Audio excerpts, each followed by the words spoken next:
Book of Esther, Chapter 5. On the third day, Esther put on her royal robes and stood in the inner courtyard of the king's palace, opposite the king's hall. The king was sitting on his royal throne in the king's hall, across from the entrance to the hall.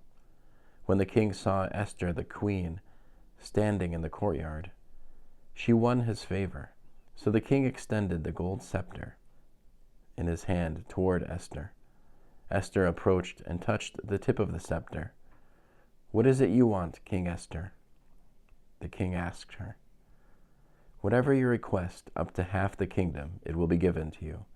If it is all right with the king," answered Esther, "let the king and Haman come today to the banquet I have prepared for him." The king said, "Bring Haman quickly, so that what Esther has asked for can be done." So the king and Haman came to the banquet Esther had prepared. At the banquet of wine, the king again said to Esther, "Whatever your request, you will be granted it. Whatever you want, up to half the kingdom, it will be done." Then Esther answered, "My request, what I want is this. If I have won the king's favor, if it pleases the king to grant my request and to do what I want, let the king and Haman come to the banquet, which I will prepare for them, and tomorrow I will do as the king has said." That day Haman went out happy and in good spirits. But when Haman saw Mordecai at the king's gate, that he neither rose nor moved for him, Haman was infuriated with Mordecai. Nevertheless, Haman restrained himself and went home, where he summoned and brought his friends and Zeresh his wife.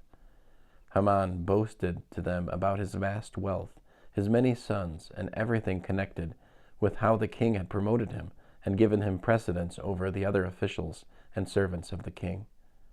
Indeed, Haman added, "Esther the queen let nobody into the banquet with the king that she had prepared except myself, and tomorrow too I am invited by her, together with the king.